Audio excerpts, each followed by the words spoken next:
Masih di Sapa Indonesia Malam, Komisi Pemberantasan Korupsi menggeledah rumah milik ex-wakil Menteri Ketenagakerjaan Immanuel Ebenezer. KPK menyita 1 mobil mewah dan 4 telepon genggam. Sejumlah barang bukti yang disita KPK langsung dibawa ke gedung K3 KPK. Juru bicara KPK Budi Prasetyo menjelaskan dengan adanya tambahan 1 mobil mewah, penyidik kini telah menyita total 24 unit kendaraan berbagai jenis dalam perkara ini. KPK akan mendalami isi dari 4 ponsel yang disita dalam penggeledahan hari ini.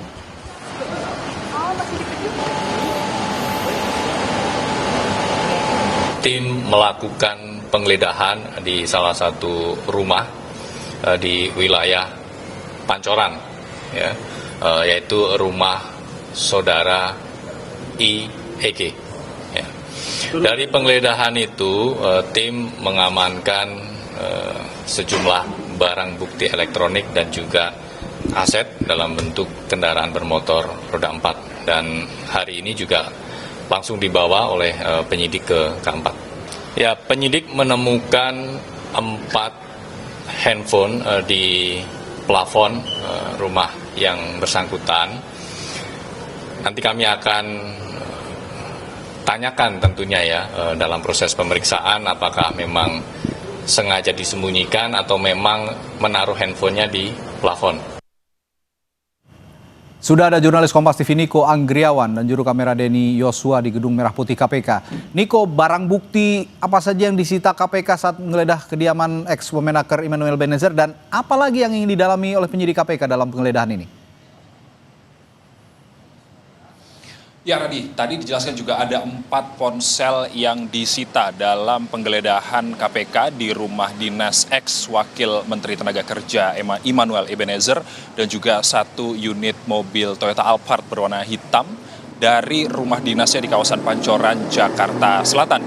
Dan juga tadi juga ditampilkan di gedung KPK, di Gedung Merah Putih KPK, Radi dan juga saudara, bahwa ada lagi 1 unit mobil Land Cruiser yang disita oleh KPK, namun tadi diterangkan oleh juru bicara KPK Budi Prasetyo bahwa Land Cruiser tersebut ini merupakan pemiliknya, ini masih ada keterkaitan dengan kasus sertifikasi K3 yang menjerat ex-wakil Menteri Ketenagakerjaan Immanuel Ebenezer. Dan juga hingga saat ini ada 4 ponsel yang ditemukan oleh KPK di rumah dinas ex-Wamenaker tersebut. Dan ditemukannya ini cukup mencurigakan Radi dan juga saudara, ini ditemukannya di atas plafon di rumah dinasnya. Dan yang masih didalami oleh KPK ini adalah apa maksud atau kenapa di handphone tersebut disembunyikan di dalam plafon di rumah dinas tersebut. Dan nantinya kita masih menunggu bagaimana penjelasan KPK atau hasil pendalaman KPK milik siapa dari handphone tersebut dan juga apa isinya, apakah nanti terkait dengan kasus sertifikasi K3 yang menjerat Immanuel Ebenezer ataupun ada hal lain yang ada di dalam handphone tersebut. Dan juga terkait dengan tersangka, Radi dan juga saudara, sejauh ini KPK sudah menahan 11 orang tersangka termasuk Immanuel Ebenezer dan juga orang yang dijuluki Sultan yang merupakan koordinator bidang kelembagaan dan personel K3 Kemenaker yang bernama Irvian Bobi Mahendro.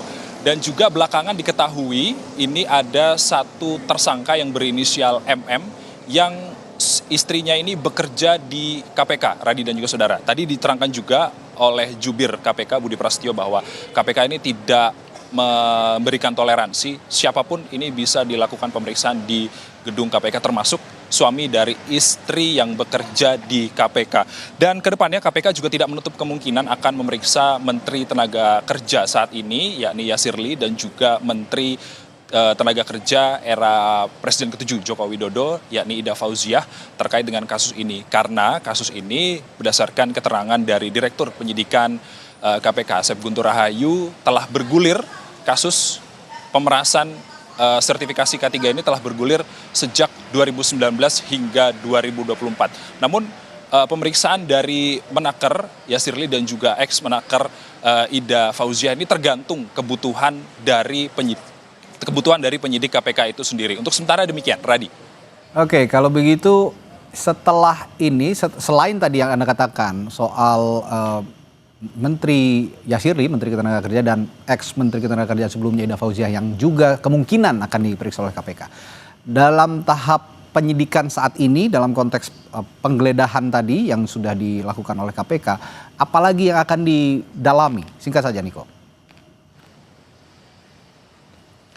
Ya tentunya barang-barang bukti ini juga masih terus didalami, apalagi yang kita ketahui barusan bahwa ada 4 ponsel yang ditemukan di atas plafon rumah, yang ini menjadi membuat kita bertanya-tanya, Radhi dan juga saudara, untuk apa keempat ponsel tersebut disembunyikan atau diletakkan di atas plafon rumah? Apakah nantinya tujuannya untuk disembunyikan atau ada hal lain yang nantinya kita masih menunggu bagaimana penjelasan resmi dari KPK terkait dengan ponsel-ponsel tersebut. Dan juga ada beberapa barang bukti lain yang masih perlu pendalaman keterkaitannya antara dari kasus sertifikasi K3 yang menjerat Emmanuel Ebenezer. Radhi. Terima kasih jurnalis Kompas TV Niko Anggriawan melaporkan langsung dari Gedung Merah Putih KPK Jakarta.